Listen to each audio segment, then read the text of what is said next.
Bem-vindos ao canal da Tia Paty. Eu sou a Tia Paty.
E aí, meus amores, vamos estudar então?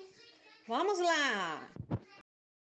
Oi, meus amados, tudo bem com vocês? Tô com muitas saudades. Eu sei que nós estamos estudando Química 1 e Química 2, né? E eu vim hoje explicar uma matéria para vocês de Química 1, de Química Inorgânica, para a gente poder fechar essa primeira parte de equilíbrio. Nós falamos de constante de equilíbrio para concentração, falamos de constante de equilíbrio para pressão. Hoje nós vamos falar rapidinho a explicação sobre deslocamento do equilíbrio. Então preste atenção aqui comigo, por favor, para a gente poder acompanhar juntos. Olha só. Esse deslocamento do equilíbrio, gente, ele pode ser chamado também de princípio de Le Chatelier, tá? O Le Chatelier é que descobriu esse deslocamento do equilíbrio. O que é deslocamento do equilíbrio? Então, presta atenção aqui comigo. Vamos supor que nós tenhamos essa reação aqui, ó, C mais 3D. Vamos colocar tudo gasoso. Aí, veja bem, vou te falar que o ΔH dessa reação é menor que zero. Se eu te falo que o ΔH é menor do que zero e a reação é reversível, presta atenção agora. Esse ΔH está valendo para os dois, para a ida e para a volta, ou para um apenas? Então, vou te falar. Quando a reação é reversível e você tem o ΔH na frente, o ΔH é referente à reação direta, a reação de ida. Então, ΔH negativo, você se lembra que a reação é exotérmica? Então, eu estou te informando que a ida, a direta, a reação direta é exotérmica. Consequentemente, a reação inversa vai ser endotérmica, tá bom? Então, o que acontece? A gente viu que quando o equilíbrio é atingido, a pressão fica constante, a temperatura fica constante, as concentrações ficam constantes, não é? Tudo fica como que parado. Só que, se eu alterar as condições do equilíbrio, a reação volta a acontecer com força para um dos lados, ok? Então, o que eu posso alterar para que a minha reação seja deslocada ou para o lado direito ou para o lado esquerdo? Eu posso alterar a pressão, eu posso alterar a temperatura ou eu posso alterar as concentrações. esse é o princípio do Le Chatelier. O que ele descobriu? Olha só, pressão não está associado com espaço. Quando eu aumento a pressão, lembra do êmbolo da seringa? Aumentar a pressão quer dizer que você está apertando o êmbolo. O seu espaço fica menor. Então, o Le Chatelier descobriu que quando você aumenta a pressão, você desloca o equilíbrio para o lado que ocupa um menor volume. Então, ó, se eu aumentei a pressão, o espaço ficou menor. Então, eu vou deslocar para o lado de menor volume. Ô, Patrícia, como que eu vou saber qual é o lado de menor volume? O volume, gente, está associado com o número de mols que você tem. Olha só. Quantos mols você tem no reagente? 1 mais 2, 3 mols. 3 volumes. Quantos mols você tem no produto? 1 com 3, 4. Então, quem ocupa menos volumes? O reagente. Então, se eu aumentar a pressão sobre esse sistema, eu vou deslocar a reação para a esquerda. O que significa deslocar para a esquerda? Significa que a reação que está vindo para o lado esquerdo vai ficar mais rápida do que a reação que está indo para o lado direito. Então, eu vou produzir mais A e B do que C e D. Certo? Acontece o contrário se eu diminuir a pressão.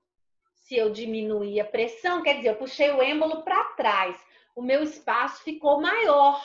Então, eu vou deslocar minha reação para o lado de maior volume. Então, vejam bem, vamos supor que a gente tenha essa reação aqui, ó, de produção da amônia. Todos são gasosos.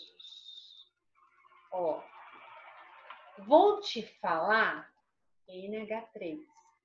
Vou te falar que o ΔH dela é negativo. Então, de cara, toda vez que você vira o ΔH na frente, você já vem em cima da setinha e já coloca. ΔH negativo significa que a reação de ida é exo. Consequentemente, a volta é endo. Certo? Então, se eu virar para você e falar assim, ó, eu quero abrir uma fábrica de amônia. Vou vender amônia, nós vamos ficar ricos vendendo amônia. Então, eu preciso mexer na minha reação de forma que a reação que está indo para o lado da amônia fique mais rápida, para eu produzir muita amônia. Então, você vai contar, olha, quantos volumes você tem no reagente? Você tem 1 com 3, 4 volumes ou 4 mols no reagente. E quantos você tem no produto? 2. Então, o lado da amônia não é o lado que tem menor volume? Para eu deslocar a minha reação para o lado de menor volume, o que eu vou ter que fazer com a pressão? Aumentar a pressão. Quando eu aumento a pressão, eu desloco para o lado de menor volume. 4 desse lado, 2 do outro. Então, eu vou deslocar para o lado da amônia. Quer dizer, a produção da amônia vai aumentar. Certo?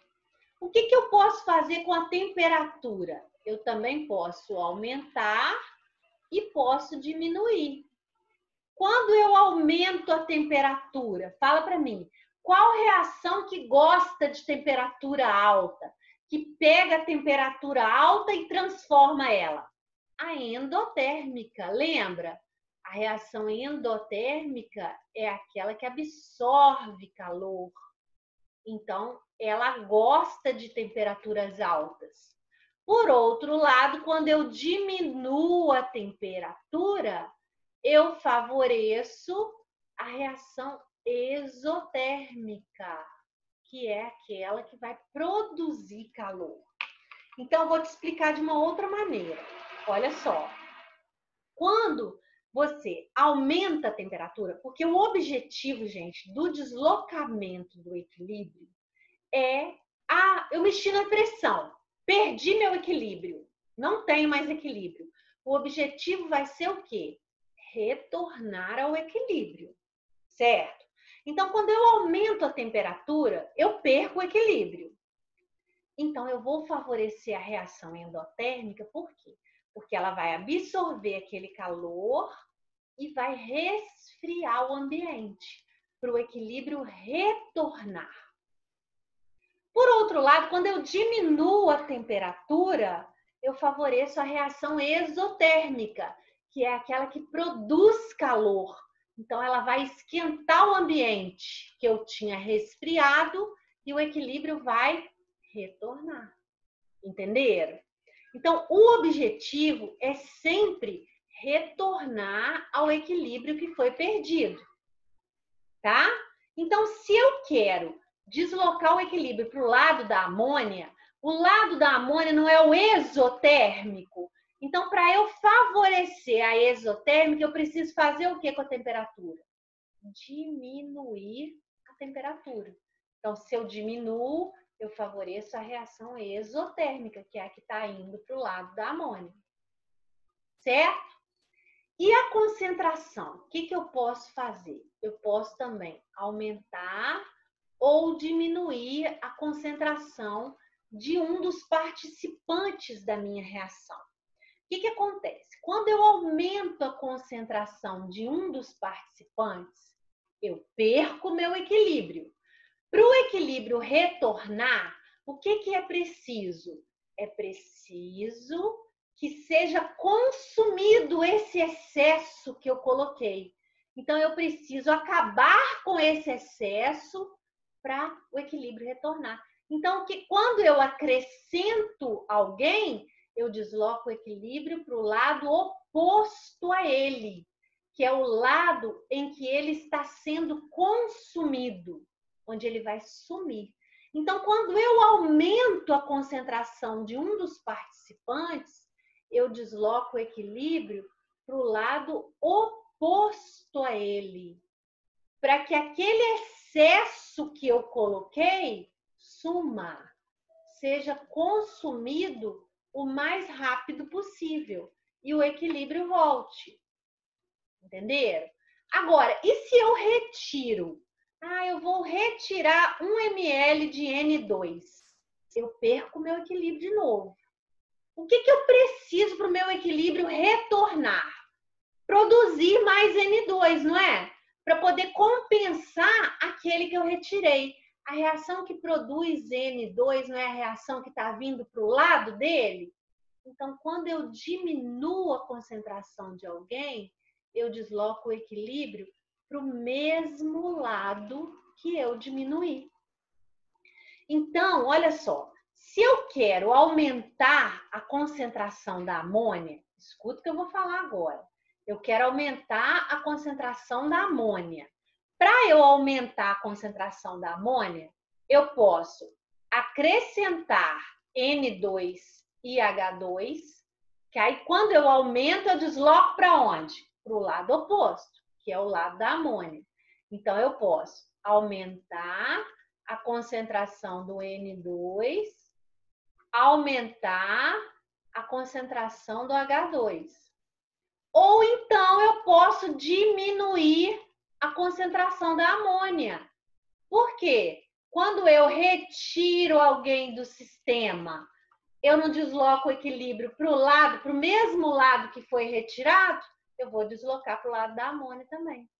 Aí você vai falar, Patrícia, não estou entendendo nada. Eu vou diminuir a concentração da amônia e produzir mais amônia? Isso aí. Isso aí foi a base de todo o processo do Haber, quando ele conseguiu produzir amônia lá na Alemanha para a Segunda Guerra Mundial. O que ele fez? Ele descobriu, naquela reação da amônia, ele descobriu que à medida que a amônia ia sendo produzido, alcançava o equilíbrio e a reação parava. Ficava indo e voltando e não produzia mais amônia. Aí ele descobriu o quê? Que à medida que produzia amônia, ele tirava. Produzia mais um pouquinho, ele tirava. Produzia mais um pouquinho, ele tirava. E sempre essa amônia ia gotejando. À medida que ela ia sendo produzida, ela ia gotejando, ia sendo retirada do sistema. Para quê? para o sistema sempre produzir mais amônia. Quanto mais amônia produzisse, para ele era melhor, porque ele usava essa amônia para fazer bomba na Segunda Guerra Mundial. Tá? Então, ó, os princípios de deslocamento do equilíbrio são esses. Vocês têm que prestar atenção numa coisa que eu esqueci de falar, vou falar aqui agora. Quando eu tenho uma substância sólida, lembra que o sólido não participa do equilíbrio? Se eu te der aqui, ó, A mais B produziu C mais D. Vou colocar o 2 aqui e o 3 aqui. Vou te falar o seguinte, ó, o B é sólido. Ah, eu vou te falar, eu aumentei a concentração do B. Para onde o equilíbrio é deslocado? Como o B é sólido, não desloca o equilíbrio. Tá? Qualquer substância sólida que você acrescentar não vai deslocar seu equilíbrio para lado nenhum. Se você acrescentar o A, você vai deslocar o equilíbrio para a direita. Se você acrescentar o C, você vai deslocar o equilíbrio para a esquerda. Certo? Outra coisa importante, se você usar um catalisador, você lembra que o catalisador, o objetivo dele é aumentar a velocidade da reação? Então, quando você acrescenta um catalisador, você aumenta a velocidade nos dois sentidos. O catalisador não desloca equilíbrio para nenhum dos lados. Ok? Então, ó, a matéria de hoje é essa. Eu vou mandar para vocês essa tela para vocês guardarem. E qualquer dúvida que vocês tenham, se não tiverem entendido a explicação, entre em contato, deixe no comentário, deixe no nosso grupo. A gente vai tentar tirar todas as dúvidas, tá bem? Beijo grande. Até a próxima aula.